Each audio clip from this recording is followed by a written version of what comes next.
Que a graça e a misericórdia do Senhor estejam sobre as nossas vidas.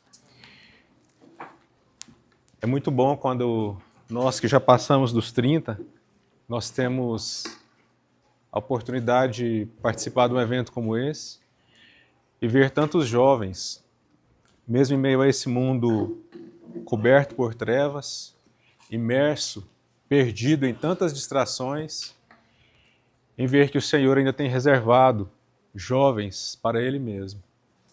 Obrigado. Jovens que amam o Senhor, jovens às vezes que vieram de longe, para ter um tempo de comunhão na palavra, de ter um tempo de comunhão especialmente com o Senhor. E que, de fato, o Senhor Ele tenha todo o ganho entre nós. Toda a nossa expectativa, toda a nossa esperança para esse tempo está somente nele. Então, que Ele tome as nossas vidas, que Ele unja os nossos ouvidos, que Ele unja a nossa boca, porque nós falaremos uns aos outros das palavras do Deus vivo, na presença do Deus vivo. E é somente pela misericórdia dEle, é somente pelo Espírito Santo dEle que pode nos capacitar a isso, a ouvir as suas palavras e falar uns aos outros da sua palavra. Partilhar aquilo que Ele tem dado a cada um de nós. Então, que Ele tenha misericórdia de nós. Mais uma vez, eu gostaria de ler o texto com vocês, que é o texto base da nossa conferência, Hebreus 12, 2, para nós termos ainda um tempo de meditação e oração e depois partilhar aquilo que o Senhor tem nos dado. Hebreus capítulo 12, versículo 2.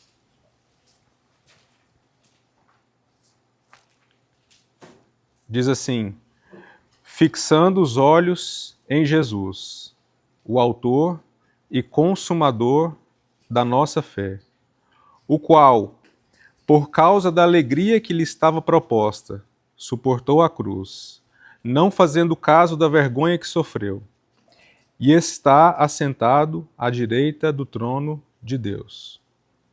Querido Senhor, nós estamos na Tua presença. Muito obrigado, Senhor, porque há uma promessa que o Senhor mesmo fez, que quando o Teu povo se reunisse, o Senhor se faria presente. E muito obrigado, Senhor, porque a Tua presença ela é perceptível no nosso meio.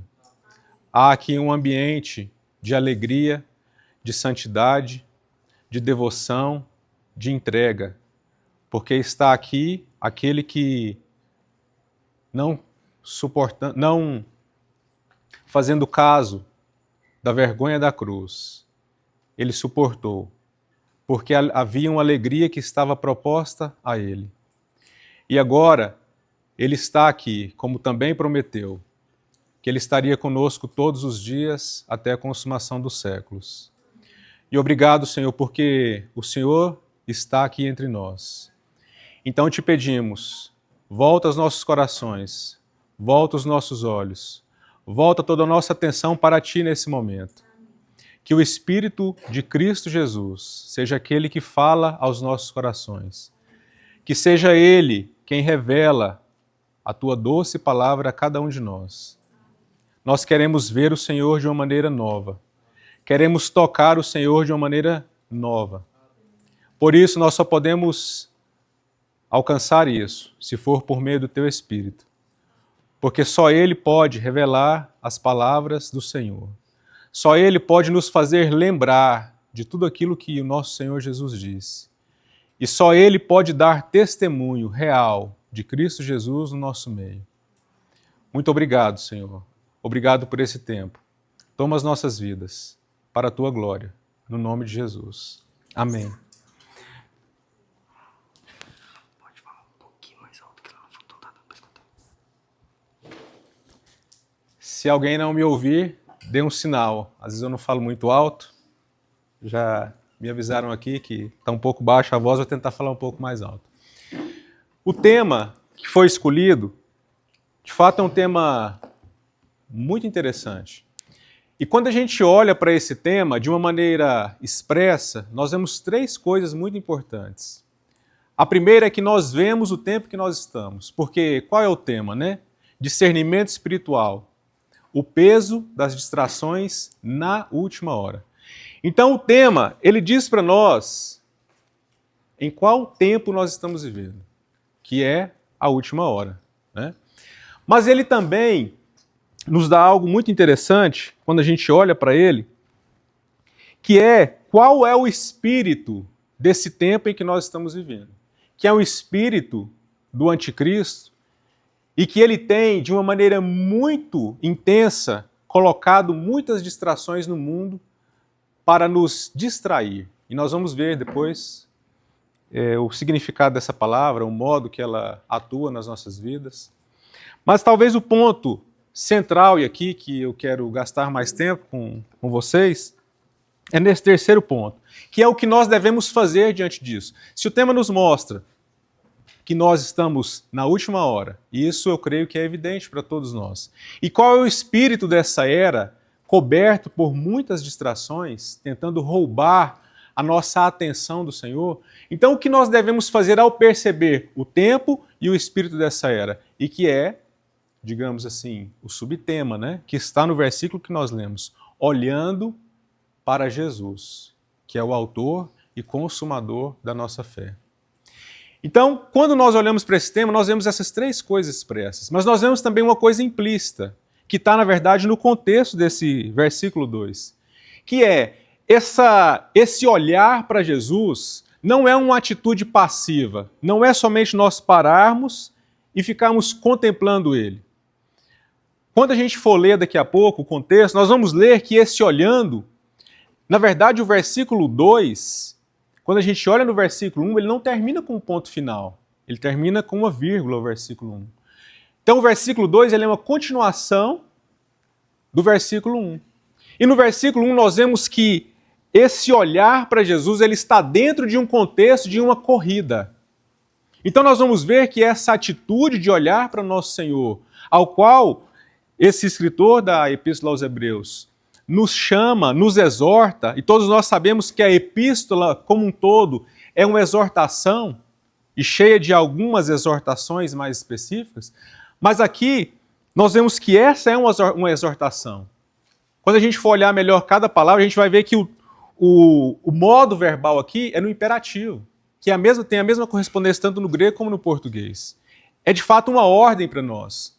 E essa ordem está dentro de um contexto, que é um contexto de uma corrida. E nós vamos ver daqui a pouco de uma maneira mais clara um pouco. Então, resumindo aqui, o tema é muito propício para esse tempo, porque nos ajuda a entender em que momento nós estamos, o que está à nossa volta e talvez o mais importante, qual deve ser a nossa atitude, como nós devemos agir, não somente reagir, mas como nós devemos agir diante desse tempo e desse espírito dessa era. Então, quando a gente olha,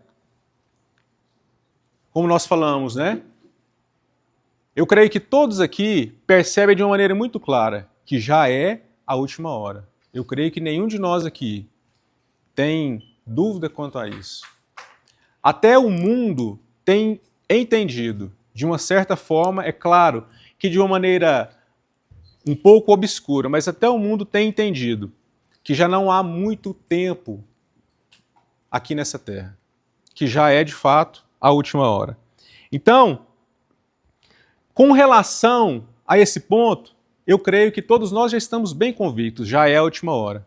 Quanto ao segundo ponto, as distrações que fazem parte do espírito dessa era, eu quero colocar só 2 pontos, que são 2 grandes grupos de distrações, nós vamos falar rapidamente, e depois nós vamos falar o modo como essas distrações, também rapidamente, como elas atuam na nossa vida, principalmente na nossa mente, e depois nós vamos gastar mais tempo, talvez a metade do tempo que temos, para falar sobre o ponto principal, né? Qual deve ser a nossa atitude em relação a essas coisas. Então, 2 grandes grupos que nós temos, eu gostaria que você abrisse comigo, aqui em Lucas, capítulo 21, versículo 34. Pela boca do nosso Senhor, nós vamos entender que há, pelo menos aqui, dois grandes grupos, ou talvez duas grandes classificações de distrações que marcam a última hora. Né?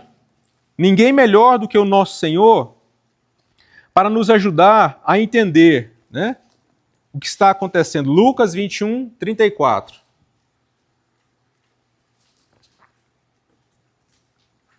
Nosso Senhor diz assim: cuidai de vós mesmos. Em algumas versões está assim: acautelai-vos. E essa é uma palavra interessante. Ela é usada na linguagem marítima. Ela é usada para dizer que o movimento de você pegar um barco que está à deriva e atracar ele num local seguro, em um porto seguro. Nosso Senhor então começa dessa forma: cuidai de vós mesmos, ou acautelai-vos. Acautelar é você trazer uma embarcação em alto mar e trazê-la e colocá-la em um local seguro. O Senhor está dizendo isso para com as nossas vidas e especialmente para com a nossa mente, usada aqui nas palavras dele como coração. Vamos ler então. Cuidai de vós mesmos. Não aconteça que o vosso coração se encha de devassidão, embriaguez e preocupações da vida, e aquele dia vos surpreenda como uma armadilha. O nosso Senhor aqui, ele coloca dois grandes grupos, ou talvez duas grandes classificações de distrações desse tempo, da última hora. O primeiro são os prazeres deste mundo. Né? Quando ele diz, então, devassidão, bebedeiras, né? A conotação dessas palavras tem a ver com os prazeres dessa carne. E o segundo grande grupo, ou talvez a segunda grande classificação de distrações, e por que nós estamos colocando assim? Porque dentro de prazeres deste mundo, há uma série de distrações. E aqui nós não vamos ficar falando, né? Poderíamos citar celular, que talvez é uma grande distração, redes sociais, jogos de um modo geral, esportes. Eu não estou dizendo que essas coisas são erradas em si mesmas. Lembra daquilo que Paulo falou para nós? O grande ponto da vida cristã não é saber, não é definir e discernir o que está certo ou o que está errado. Nós não devemos decidir o que fazer ou deixar de fazer por ser lícito ou não. Lembra o que Paulo falou em 1 Coríntios? Eu posso todas as coisas me são lícitas. Mas eu devo fazer aquelas que convêm, aquelas que edificam e aquelas que não me dominam. Parafraseando, é isso que ele está dizendo. Se há alguma coisa que não convém, convém ao quê? Aqueles que foram chamados para uma caminhada celestial. Cristãos, expressando Cristo onde quer que forem. Aquilo que não convém, então, aos santos, aqueles que foram chamados de fora do mundo para o Senhor Jesus. Aquilo que não edifica, aquilo que não constrói um edifício para o Senhor, aquilo que não constrói em nossas vidas uma esfera de filhos para o Pai, de uma noiva para o Senhor Jesus e de um templo para o Espírito Santo, todas as coisas que nós fazemos e que não constrói isso em nossas vidas, então nós não devemos fazer, ainda que sejam coisas lícitas. E se alguma dessas coisas, qualquer coisa, ainda que seja lícita, se isso me domina, se isso eu não consigo, às vezes, limitar o tempo em que eu fico com alguma coisa, seja qual coisa que for, um jogo, tempo em rede social, todas as coisas que trazem prazer, ainda que sejam lícitas, se essas coisas me dominam, está errado. Eu preciso de levar diante do Senhor. Isso é uma distração que está me distanciando do Senhor. E nós vamos ver daqui a pouco como elas atuam para a gente entender melhor isso. Então, o nosso foco não é esse. Eu creio que todos nós temos, de alguma maneira, clareza quanto a isso. E o foco nosso não é entender todas as distrações possíveis, porque são inúmeras. Mas nós entendermos basicamente duas que marcam. É claro que não existem só essas duas grandes classificações. Existem muitas, mas essas são as que marcam, nas palavras do nosso Senhor, o tempo em que nós vivemos. Então essa é a primeira, né? Os prazeres desse mundo, seja eles quais forem, são distrações. E o segundo, e talvez esse é o que mais nos assedia, como diz no texto, que nós vamos ler daqui a pouco, de Hebreus capítulo 1, que são as preocupações dessa vida. Esse é o segundo grande grupo, ou a segunda grande classificação das distrações que nós temos. E aqui nós podemos incluir, e nós estamos falando aqui de coisas lícitas. Por quê? Porque as coisas ilícitas, há uma facilidade, pelo menos nós cremos assim, de nós percebermos. Mas as coisas lícitas, as distrações lícitas, são aquelas que são as mais sutis, que nós temos mais dificuldade de discerni-las e por isso, por ter dificuldade de discerni-las, nós temos dificuldade de deixá-las de lado, de abandoná-las. Então, esse segundo grande grupo de distração é talvez a que mais nos assola no nosso tempo e por causa da faixa etária, da nossa faixa etária, né? Talvez entre os 16 e os 30, né? Tem gente rindo, eu não sei por quê. Eu não sei por quê. Vocês estão achando que eu passei dos 30, né? Um pouco, né? Então, essa segunda grande classificação, eu creio que ela nos assedia muito hoje. E nós aqui, como nós falamos, podemos incluir estudo, trabalho, né? As preocupações com a vida futura, relacionamentos, namoro, casamento, ou ninguém pensa nessas coisas aqui? Creio que sim. Eu creio que talvez essas coisas, estudo, trabalho, muitas, eu sei aqui do contexto de muitos que estão aqui estão na faculdade, muitos aqui já estão na faculdade e trabalhando, muitos estão na faculdade trabalhando e namorando, planejando se casar. E isso, eu já passei por isso há um tempo atrás. E de fato isso consome muito o nosso pensamento. E deixa eu dizer algo para vocês, não é errado estudar, não é errado trabalhar, não é errado se relacionar para casar, nada disso é errado. Na verdade, o Senhor prepara um tempo para tudo isso nas nossas vidas. O grande problema é quando essas coisas, elas nos dominam. E ao nos dominar, elas tiram o nosso foco do Senhor. E por que eu digo que, mesmo não estando na faixa etária, né, já passei até dos 40, mesmo não estando nessa faixa etária, isso é próprio da vida adulta, e muitos aqui já entraram na vida adulta ou estão prestes a entrar na vida adulta. E aqui há pessoas que trabalham comigo, pessoas que moram comigo, e sabem, conhecem a minha rotina no íntimo, e sabem o quão eu sou, às vezes, distraído por trabalho, né? Isso é algo muito difícil, na prática, de nós conduzirmos as nossas vidas.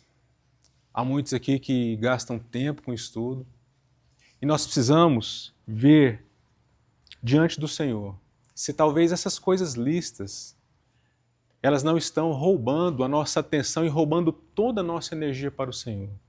Então que Ele nos ajude e que Ele nos socorra, né? Então só rapidamente colocar essas duas grandes classificações.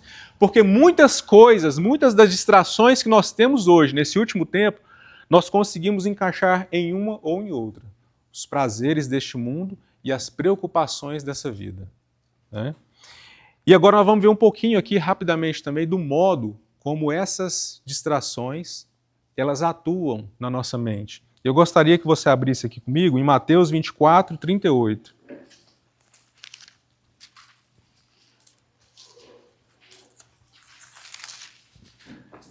Mateus 24, 38. Também palavras do nosso Senhor para mostrar para nós.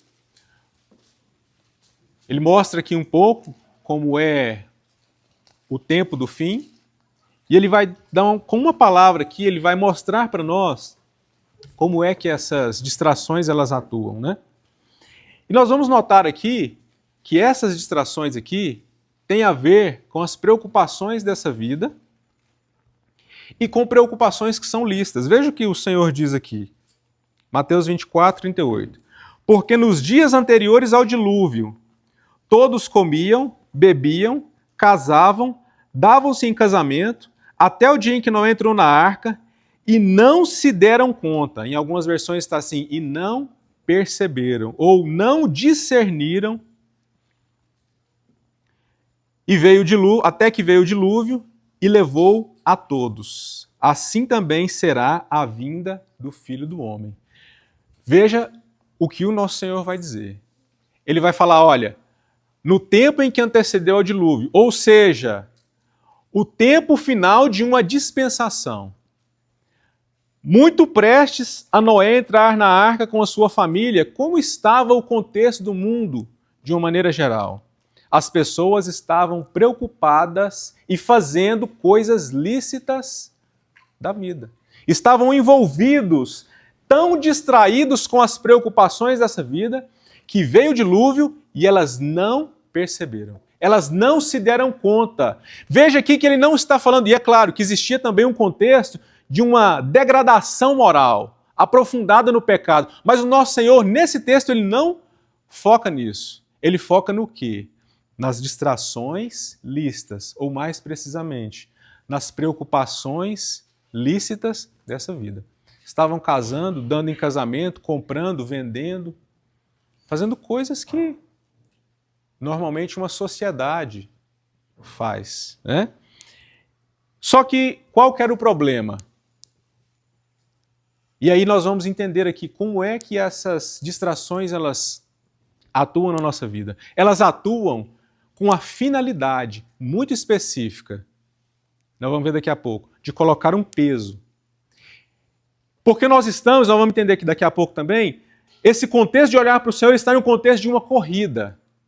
E nessa corrida, essas distrações, especialmente essas preocupações da nossa vida, elas são como um peso que elas visam nos tornar mais vagarosos e, em última instância, se nós não abandonarmos elas, de nos fazer parar e fazer cair pelo caminho. Assim como aquela geração do Egito, que saiu do Egito rumo a Canaã, mas que eles não chegaram na terra prometida. Eles não misturaram aquilo que eles receberam do Senhor com fé.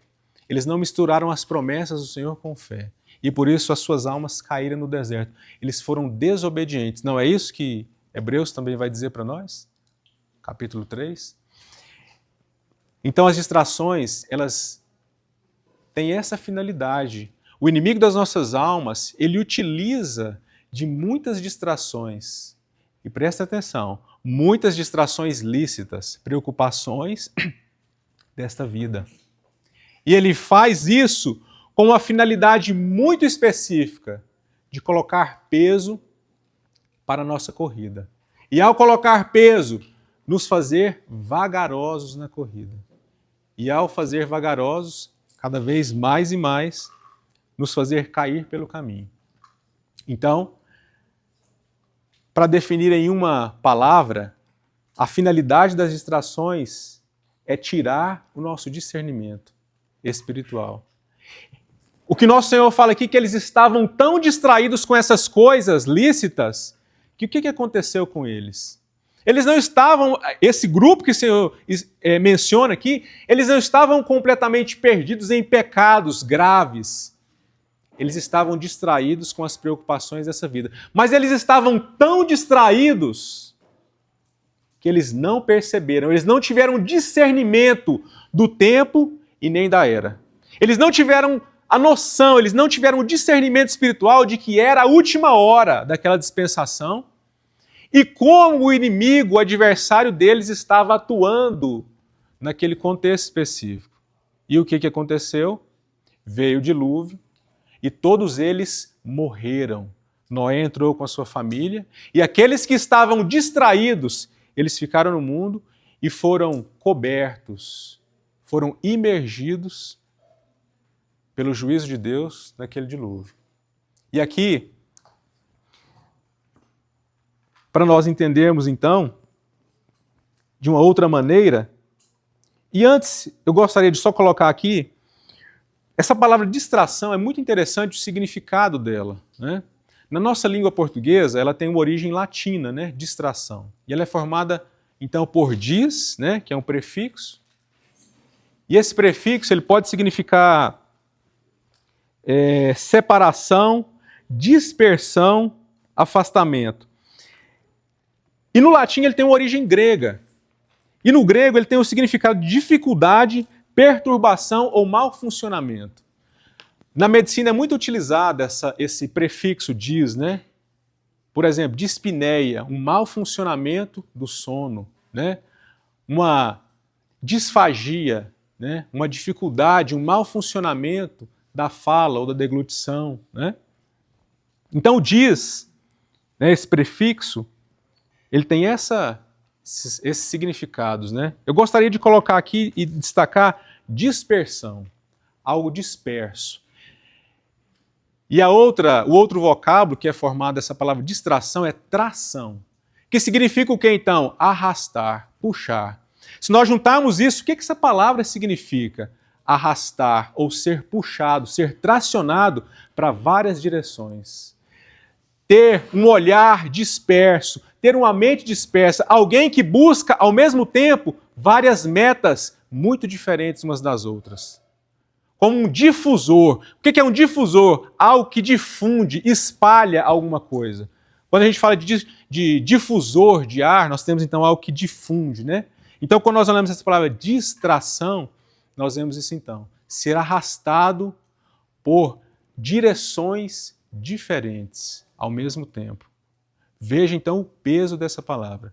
O inimigo das nossas almas, ele quer, e ele está fazendo, ele está se esforçando muito para colocar nesse mundo, diante de nós, muitas distrações, muitas coisas que querem nos levar para rumos diferentes. Ele quer que nós tenhamos um coração dividido, difundido. Veja que o inimigo das nossas almas, ele não quer que nós deixemos de participar das reuniões. Ele quer que você venha para as reuniões. Ele quer que você participe de conferências. Ele quer que você participe do grupo de jovens, do culto de jovens. Ele quer isso. Mas ele quer que ao fazer isso, ele quer que você também se distraia e se disperse com muitas outras coisas. Que você tenha um coração dividido, um olhar múltiplo para várias coisas. Essa é a tarefa do Espírito do anticristo, do espírito do anticristo, nesse tempo em que nós estamos vivendo. Então esse é o significado dessa palavra distração. E algo muito interessante, nós não vamos ler para ganhar um pouco de tempo. Todos aqui conhecem a história de Marta, né? E ela, naquele ímpeto dela, ela quando a gente olha para o texto de Lucas, né? Lucas 10 e 36, 38, melhor dizendo, em diante, é interessante que ela vai até de certo ponto nervosa e talvez até colocando a culpa no Senhor, né? Falou assim, Senhor, o Senhor está falando aí e a minha irmã, em vez de me ajudar, ela está te ouvindo, parada. Manda que ela venha me ajudar. Ela diz mais ou menos isso para o Senhor, né? É como se ela jogasse a culpa no Senhor. Falou assim, Senhor, o Senhor está falando aí, né? É como se ela talvez dissesse assim, o Senhor está dando uma palestra e minha irmã, em vez de me ajudar, que tem tanta coisa para fazer. E qual foi a resposta de Jesus para ela? E ali um duplo chamamento, né? E toda vez que a gente vê na Bíblia um duplo chamamento, nós precisamos prestar muita atenção. E ele fala então para ela, Marta, Marta, você está ansiosa, você está distraída com muitas coisas, você está com muitas distrações, você está sendo arrastada por muitas direções diferentes. Mas o que ele fala para ela? Uma só coisa é necessária. E Maria, sua irmã, ela escolheu a melhor parte, não é? Quedar-se aos pés do Senhor. Às vezes nós ficamos como Marta, não é? Às vezes nós vamos para as reuniões, às vezes vamos para a conferência, mas o nosso coração está dividido. Nós temos olhares para coisas diferentes, nós temos metas diferentes. E eu vou repetir, eu não quero aqui que nós pensemos que nós vamos abandonar, deixar de estudar, deixar de trabalhar. Não é isso. A questão é isso como nesse contexto aqui que o nosso Senhor falou antes do dilúvio. Essas coisas listas, elas estão te dominando ao ponto de você não ter discernimento do tempo e nem do espírito em que você vive. Se isso está acontecendo, corra aos pés do Senhor. Mas eu não estou falando aqui que você deve abandonar tudo e se tornar um monge. Não é isso que eu estou falando. Nós precisamos nos relacionar. Enquanto estivermos aqui, nós ainda vamos estudar, trabalhar. Aqueles que não se casaram vão se casar, ter uma família, até que o Senhor volte. Mas nenhuma dessas coisas pode nos distrair ao ponto de nós perdermos o foco que é o Senhor. Então, finalizando aqui essa parte, as distrações, então, elas atuam para tirar o nosso foco daquilo que é o essencial, que é o nosso Senhor Jesus e o nosso Senhor Jesus no lugar santíssimo. E por que eu estou colocando isso? Eu vou colocar também de uma forma bem rápida.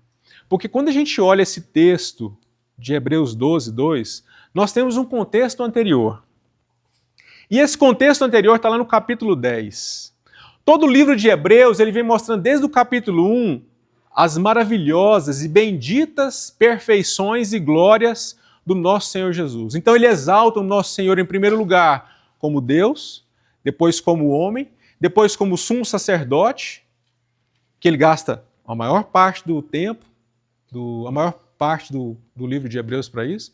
E depois ele vem mostrar para nós, fala assim, olha, já que nós temos, no capítulo 10, versículo 19, ele vai falar assim, olha, já que nós temos um sumo sacerdote tal como este, né, o nosso Senhor Jesus, então nós devemos entrar no Santo dos Santos, pelo novo e vivo caminho que ele nos abriu,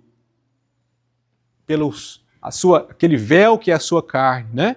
Então a sua carne foi rasgada, o véu foi aberto. E agora, o convite imperativo para nós é, nós devemos, já que nós vimos as glórias desse sumo sacerdote, já que nós temos, ele fala de uma possessão segura, já que nós temos essa possessão segura, que é esse sumo sacerdote, que serve agora no verdadeiro santuário, então nós não devemos ficar de fora, nós temos que entrar. Então ele usa até assim, entremos com intrepidez, né? Com ousadia, não por aquilo que eu ou você fazemos ou deixamos de fazer, mas é por causa desse caminho que ele mesmo nos abriu.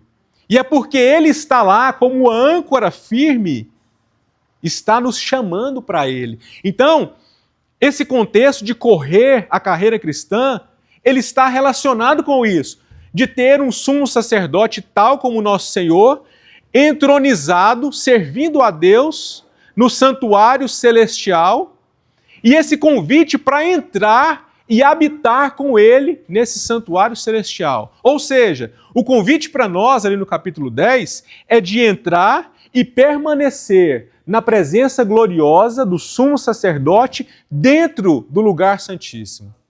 Essa corrida, então, tem tudo a ver com isso. Por isso, então, ele coloca no capítulo 11 uma série, alguns chamam de heróis da fé, mas são exemplos de fé. Mas, basicamente, o que eles mostram? Eles mostram que aqueles irmãos nossos do Antigo Testamento, eles receberam uma promessa. Uma promessa de quê? De salvação por meio do Cordeiro de Deus, por meio daquele sumo sacerdote. Mas como que vai terminar o capítulo 11? Eles, embora tenham tido um testemunho diante de Deus, eles não alcançaram essa promessa. Qual promessa? De ver o nosso Senhor Jesus. Sim, todos eles foram salvos pelo sangue de Jesus. Desde Adão até o último homem que habitar nessa terra, que crer no Senhor Jesus, nenhum será salvo de outra maneira que não pelo sangue de Jesus. Então, isso inclui também os nossos irmãos da Antiga Aliança. Eles foram salvos olhando para frente, aguardando a promessa. Nós somos salvos olhando, entre aspas, para trás, na obra consumada do nosso Senhor Jesus. Mas tanto nós como eles fomos salvos pela fé em Jesus Cristo.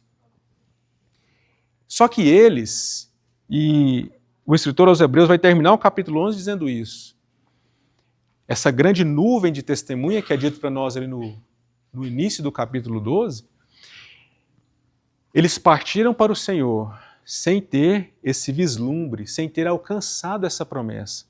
E ele vai dizer algo que é tão especial. Ele vai dizer porque o Senhor preparou para nós algo mais excelente. E ele fala que eles não seriam aperfeiçoados sem nós. Por isso, então, é que ele fala dessa corrida. Então, quando ele coloca essa grande multidão de testemunhas, são esses do capítulo 11, todos os nossos irmãos da antiga aliança. É como que se fosse uma corrida de revezamento. Uma longa corrida de revezamento. Aqueles irmãos, eles não completaram nesse sentido de ver o Senhor Jesus, de contemplar a pessoa e a obra consumada dele, eles não viram. Eles morreram aguardando a promessa. Mas eles morreram com fé nessa promessa e foram salvos nisso. Mas ele fala, é como se fosse então nós, agora, tendo que completar essa carreira. Por isso, então, essa preciosa exortação para nós. Essa grande nuvem de testemunhas está, de certo modo, olhando. Nós estamos sendo, eles são como espectadores de todos nós, aguardando agora o aperfeiçoamento. Não que eles sejam imperfeitos, né, nesse sentido específico, mas o que o Senhor quer dizer é que a obra dele, a completação da obra dele na vida dos santos, ela se dará no nosso tempo. Que glorioso é isso. E por isso, então, essa exortação aqui. Então, eu tenho mais quanto tempo? 20? Tá bom, acho que vai dar.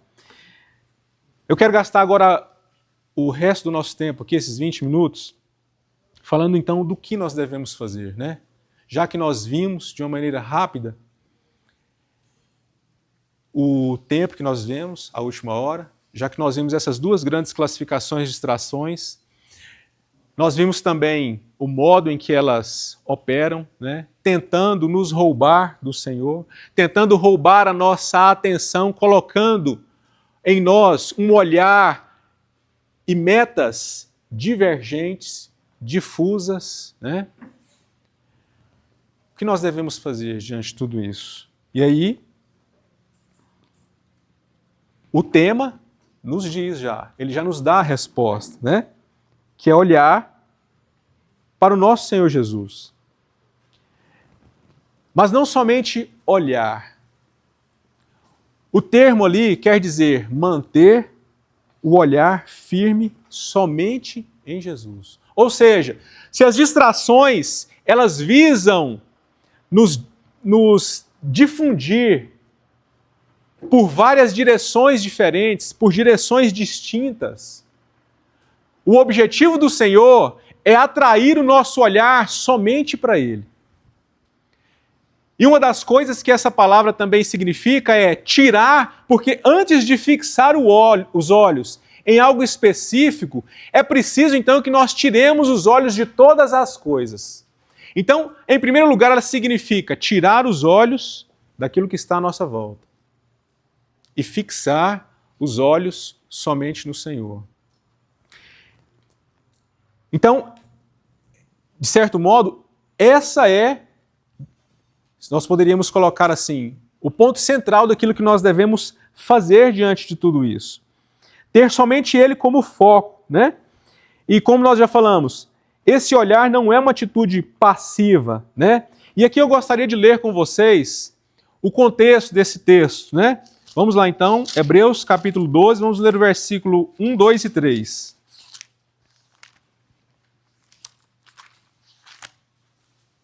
Hebreus 12, versículo 1.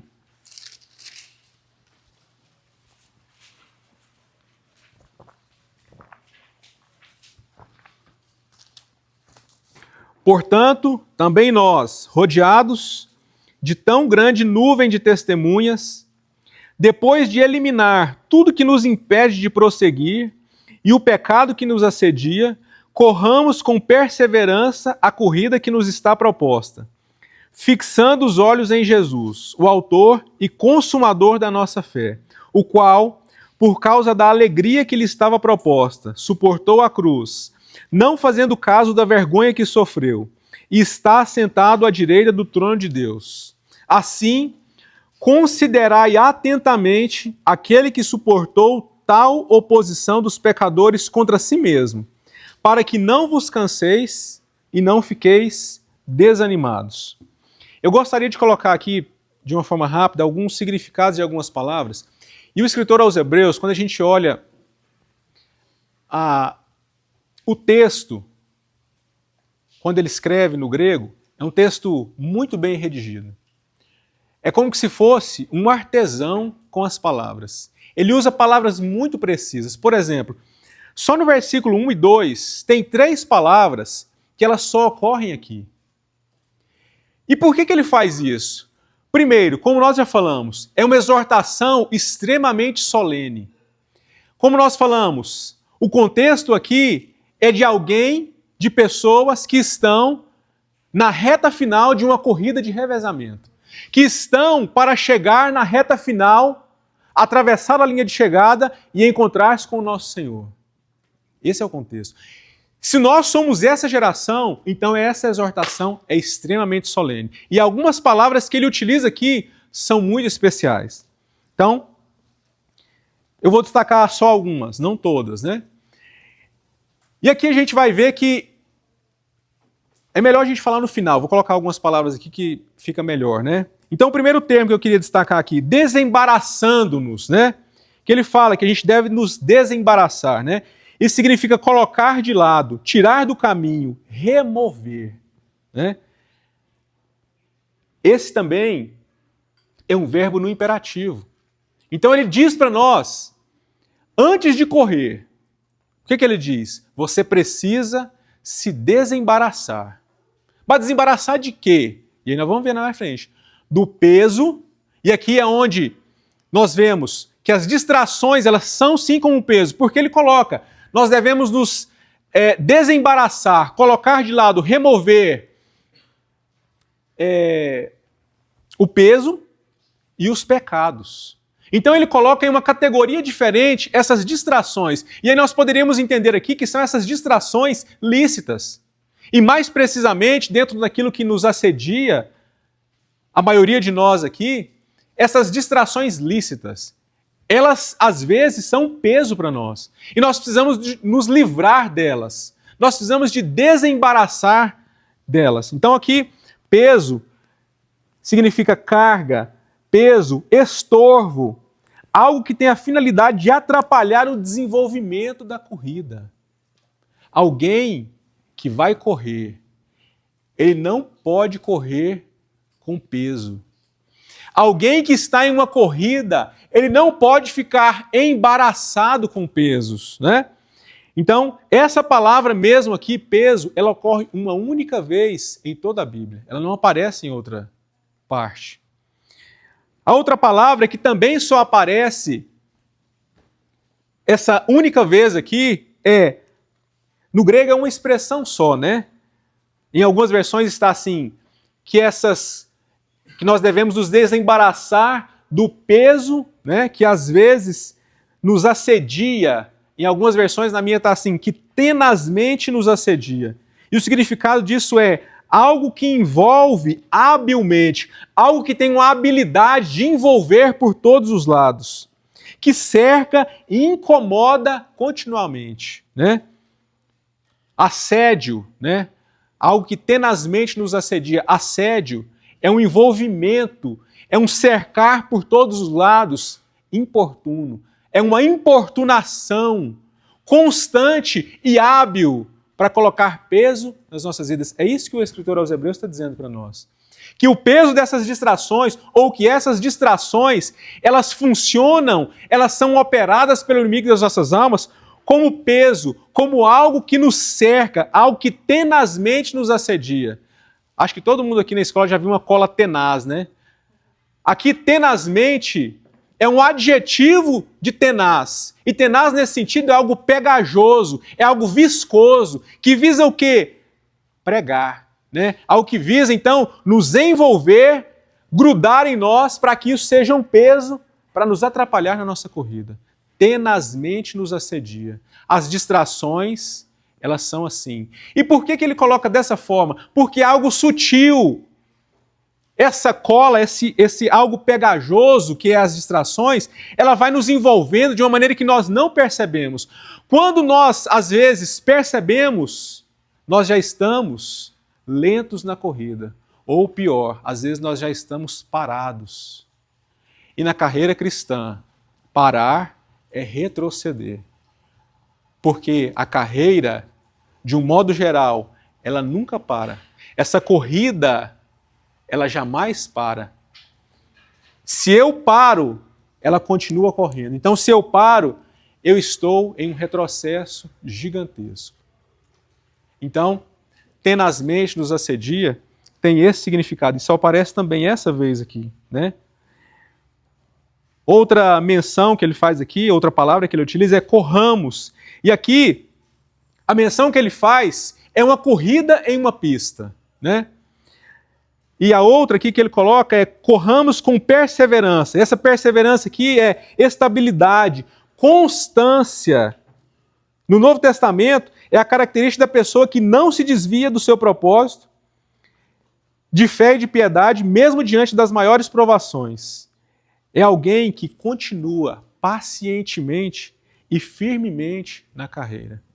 E aqui, vamos colocar essa outra palavra aqui, né? Carreira. O termo grego significa combate, luta, né? Na cultura grega, ela era utilizada para mostrar um lugar de competição, uma arena ou um estádio. Era uma assembleia dos gregos para ver os jogos nacionais. Então, o que ele está querendo dizer aqui?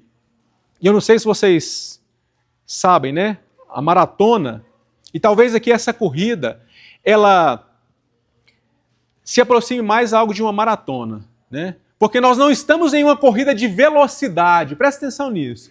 Essa corrida que nós estamos não é uma corrida de quem vai chegar primeiro ou uma corrida de velocidade. Ela é uma corrida de constância, de perseverança. Veja que ele coloca, corramos com perseverança a corrida, o combate. Então ele quer dizer, essa corrida ela deve ser corrida com constância, com perseverança. Na Grécia Antiga, existia uma lenda de que em uma batalha um soldado saiu de uma cidade chamada Maratona, né, que ficava em torno de 40 quilômetros de Atenas. Então dizem que Grécia ganhou essa batalha, né, de maratona, e ele correu esses 40 quilômetros para dar notícia, então, aos atenienses ali da vitória. Só que quando ele... Isso é uma lenda, né? A gente não sabe se é verdade. Quando ele chegou, então, e contou, ele morreu de exaustão por ter corrido, né? Em homenagem a ele, então, na Grécia Antiga, isso foi mais ou menos 400 a.C., criou-se, então, o que nós temos hoje de maratona, né? Depois foi arredondado não, né? Foi colocado aí como 42 quilômetros. 42 e alguma coisa, né? 195, se eu não me engano. Então, essa corrida aqui que o escritor aos Hebreus menciona, é uma corrida que ela se assemelha mais a uma maratona do que uma corrida de 100 metros, por exemplo. Não é uma corrida de explosão, não é uma corrida de velocidade, é uma corrida que exige de nós constância. E como ela exige constância, nós precisamos tomar muito cuidado com o peso, com essas coisas que tenazmente nos assediam, com essas coisas que vão nos cercando de uma maneira sutil e vão grudando em nós para criar peso. Nós precisamos nos livrar dessas coisas, todas elas.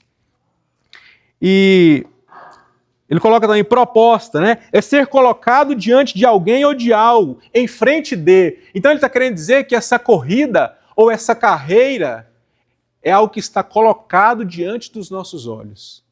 E como nós já dissemos, essa carreira, especificamente aqui na Epístola aos Hebreus, ela está em um contexto, em uma corrida, em direção e para dentro e dentro do local santíssimo, na presença do nosso Senhor Jesus. Essa é a carreira específica aqui que nós vemos em Hebreus.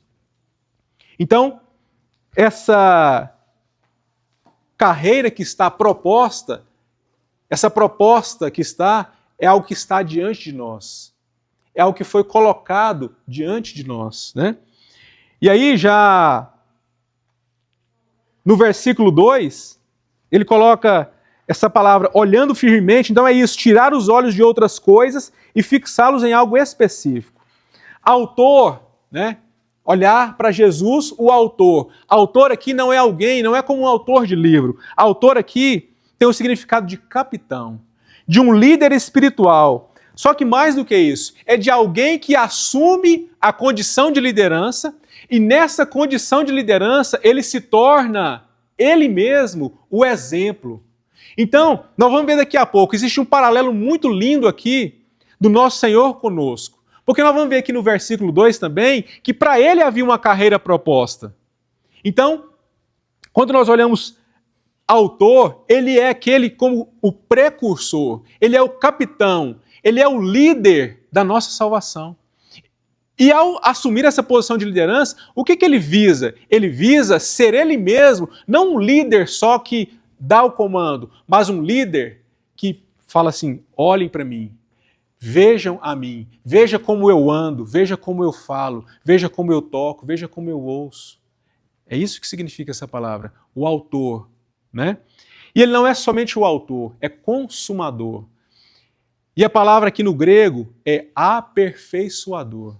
Consumador aqui é alguém que por assumir a posição de liderança e nessa condição de liderança ser o exemplo, um artigo definido, ele então, e somente ele pode aperfeiçoar a nossa fé. É somente ele que pode nos salvar completamente. Não é assim que também nós vemos em Hebreus, capítulo 7? E um texto muito lindo, né? Autor e consumador da nossa fé, né?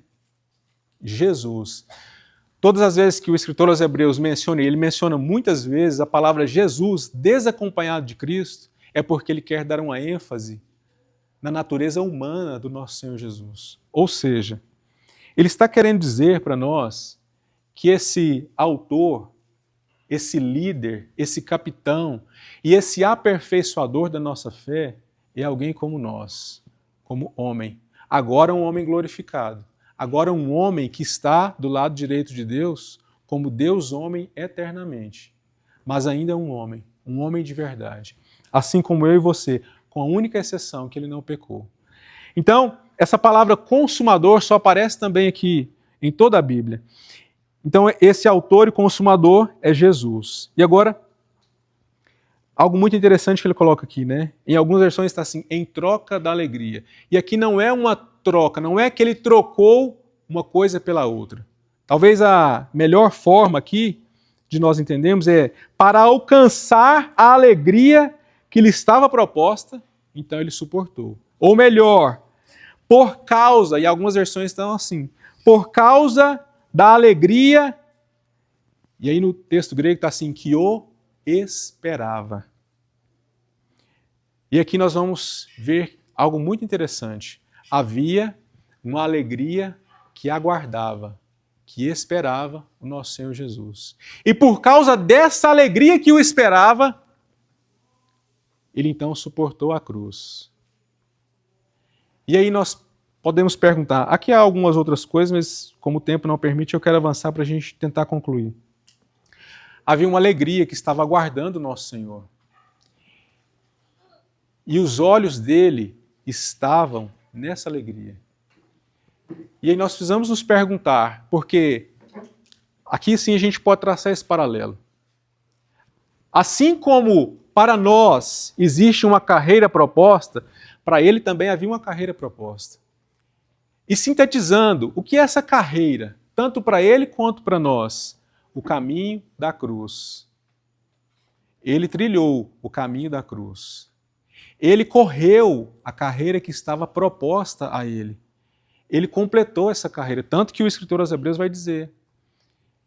Ele correu essa carreira, havia uma alegria que o aguardava, por causa dessa alegria ele suportou a cruz, mas ele não ficou na cruz. Como é que o texto termina? Agora ele está sentado ao lado direito de Deus. E por que ele está ao lado direito de Deus? Porque havia essa alegria que aguardava ele. E nós vamos entender que essa alegria aqui é uma alegria personificada. Então, a pergunta nossa não deveria ser o que é essa alegria, mas quem é essa alegria? E eu gostaria, já para a gente concluir, de ler alguns textos para a gente entender então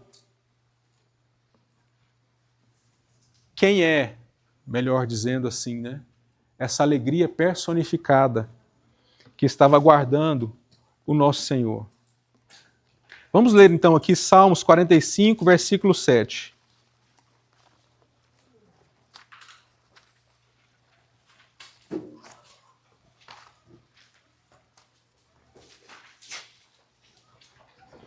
Salmo 45, 7.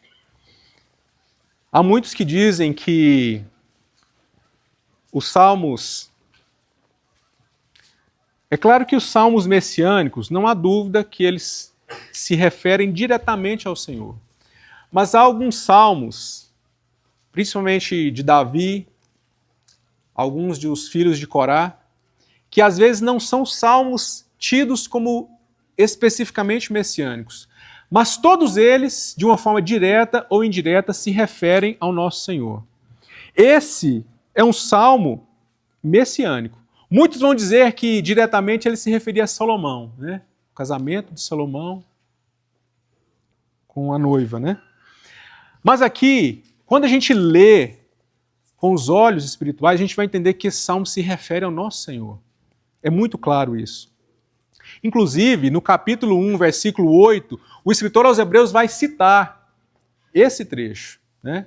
E diz assim: amaste a justiça. E o escritor aos Hebreus vai citar esse texto dizendo que ele se refere literalmente ao nosso Senhor Jesus. Então ele diz assim: amaste a justiça e odiaste o pecado. Por isso Deus, o teu Deus, te ungiu com óleo de alegria, mais do que a teus companheiros. Então nosso Senhor foi um homem que, apesar de ser um homem de dores, apesar de ser um homem trabalhado nos sofrimentos, ele foi um homem ungido com óleo de alegria. É dito claramente aqui para nós. Um outro texto ainda, Salmo 16. Vamos ler alguns versículos aqui. Versículos 10 e 11. Salmos 16, versículos 10 e 11. Claramente também um texto, um salmo que se refere ao nosso Senhor. E para ter a prova disso, leia depois em casa Atos, capítulo 2 e capítulo 13, respectivamente a pregação de Pedro e de Paulo. Que eles vão dizer especificamente que Davi aqui, esse é o salmo de Davi, que Davi não falava de si mesmo, mas ele falava do Senhor Jesus, né? Pois não deixarás a minha alma no túmulo, nem permitirás que o teu santo sofra deterioração ou decomposição. Tu me farás conhecer o caminho da vida. Na tua presença há plenitude de alegria. À tua direita há eterno prazer. Em algumas versões está assim: à tua direita há delícias perpetuamente.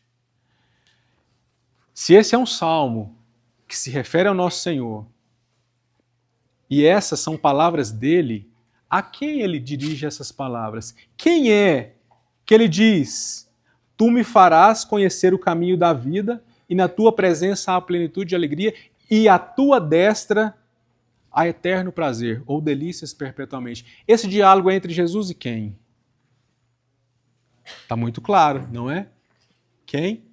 O Pai, não é? Então, o que é essa alegria que estava aguardando o nosso Senhor? E por causa disso ele sofreu.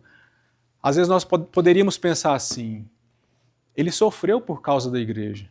Sim, de certo modo, ele sofreu em nosso favor. Mas ele não sofreu essencialmente por nossa causa. Ele sofreu porque havia uma alegria que o esperava: o seu Pai. As delícias perpetuamente do Filho. E um outro texto está aqui em Salmo 45.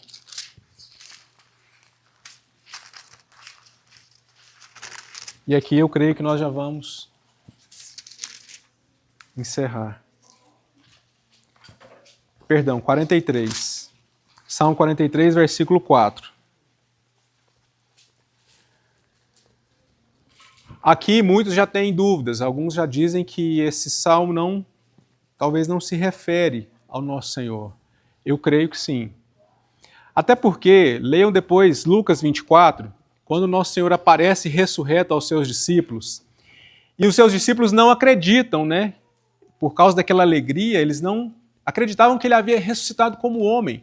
Então ele fala assim, ó, me dá alguma coisa para comer, né? Eles estavam pensando que era um espírito só. Eles não estavam entendendo que Jesus havia ressuscitado como um homem de verdade. E depois de comer na frente deles, vai dizer que Jesus abriu as Escrituras e falou, olha, o que eu disse é que tudo aquilo que estava escrito na lei, nos profetas e nos salmos se referem a mim. E ele fala assim, então abriu-se-lhes o entendimento. Eles só tiveram clareza de Jesus ressurreto como homem depois que o próprio Jesus revelou a eles que o Antigo Testamento, todo ele e toda a Bíblia se refere ao nosso Senhor. Aqui, por causa disso e por causa do conteúdo, eu creio que se refere a ele. Olha o que diz aqui. Então irei, Salmo 43, versículo 5. Então irei ao altar de Deus, a Deus que é a minha grande alegria. E ao som da harpa te louvarei, ó Deus, meu Deus. Por que estás abatida, ó minha alma? E por que te perturbas dentro de mim?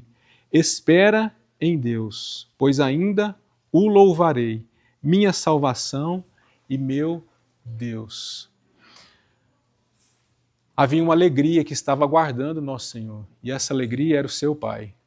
Ele diz aqui, irei ao altar de Deus, a Deus que é, não que tem, mas que é a minha grande alegria.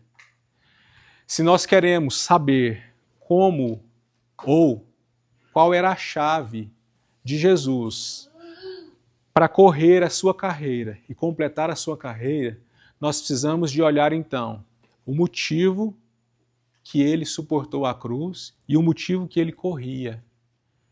Porque no final da sua carreira, digamos assim, havia essa alegria que o aguardava. Ele estava caminhando para essa alegria. O grande desejo dele era ver o seu Pai. E aqui no final ele diz assim, por que te perturbas, ó minha alma? Né? Ele diz assim, por que estás abatida, ó minha alma? E por que te perturbas dentro de mim? Então ele fala, espera em Deus, pois ainda o louvarei. Eu não vou abrir, mas o nosso Senhor, a sua alma foi muito abatida no Getsêmani. Há muitos textos que nos mostram isso. Creio que todos vocês já ouviram algo a respeito disso. A sua alma ficou muito abatida no Getsêmani. Só que é muito interessante, Mateus, capítulo 26, versículo 30, vai registrar que entre a ceia e entre o Getsêmani, ele cantou um hino de louvor ao seu Pai. É como se ele dissesse assim para a própria alma dele, por que você está abatida, ó minha alma? Por que você se perturba dentro de mim? Espera em Deus. Ele dizendo para ele mesmo, pois ainda o louvarei. E ele louvou seu Pai antes de entrar naquele jardim da agonia. Por quê? Porque ele foi um homem ungido com óleo de alegria. E ele sabia que havia essa alegria indizível que estava aguardando ele. Mas, Salmo 22, não precisa abrir também. Ele vai descrever ali, é um salmo do servo sofredor, claro também para nós. Depois que ele descreve todo o seu sofrimento, no versículo 22 ele vai dizer assim, então, né, ele pede a Deus que o livrasse, ele fala assim, então, quero abrir só para ficar mais fácil aqui, a memória já não está muito boa. Então ele diz assim, então anunciarei teu nome aos meus irmãos, eu te louvarei no meio da assembleia. Versículo 25, o meu louvor na grande assembleia vem de ti. Aqui, muitos estudiosos vão dizer que então significa depois de ter passado o sofrimento e depois de ressuscitar, o nosso Senhor é aquele que, como diz assim, que anuncia o nome do Pai a nós, aos seus irmãos. E ele canta louvores no meio da congregação. Então esse homem que foi ungido com óleo de alegria, que tinha essa alegria esperando ele, ele não só cantou entre a ceia e o Getsêmani, ele continua agora, no meio da grande assembleia, entre nós, anunciando. Lembra o que ele disse quando ele estava para partir ali em João, capítulo 14 e 16? Ele fala assim: o Espírito vos lembrará de tudo o que eu disse. O Espírito dará testemunho de mim. Ele não falará de si mesmo, ele falará de mim. O Espírito de Cristo hoje dentro de nós anuncia. É o que ele está falando aqui. Então, após a ressurreição, como o Espírito derramado, eu serei aquele que anunciarei o teu nome aos meus irmãos. E não só isso. Eu serei aquele que cantarei louvores na grande assembleia. Ele fala assim, porque a alegria vem do Pai. Ele fala assim, então, o meu louvor nessa grande assembleia de muitos filhos vem de ti. Se nós queremos hoje seguir os passos do nosso Senhor e olhar para Ele, nós precisamos ver essa chave de toda a vida dele, que havia uma alegria que o esperava. Toda a sua vida foi vivida com base nisso, aguardando essa alegria. Então, envia tua luz e tua verdade, para que me guiem. Então irei ao altar de Deus, a Deus que é a minha grande alegria. Se eu e você tivermos esse mesmo sentimento, tendo o nosso Senhor como a nossa grande alegria, nós poderemos sim continuar trabalhando, estudando, que essas distrações não serão peso para nós. Então, qual é a grande chave? Fazer como nosso Senhor. E como nós fazemos isso? Olhando para Ele. E como? Porque talvez isso fica muito abstrato, né? Como que nós olhamos para o nosso Senhor Jesus? Ele não é a palavra encarnada. Nós olhamos hoje para Ele e nós conseguimos vê-lo por meio da fé. Um dia nós o veremos como Ele é, não é? Mas só poderão vê-lo como Ele é aqueles que hoje o veem pela fé. E aqueles que o desejam ver e consideram que Ele é a grande alegria que nos espera. Se nós temos em mente isso, que Ele é a grande alegria, porque nós vamos ver o Pai na face de Cristo. Mas hoje nós já vemos pela fé. Então como que nós olhamos para Ele? Na palavra. Então qual é a maior tarefa que nós devemos fazer?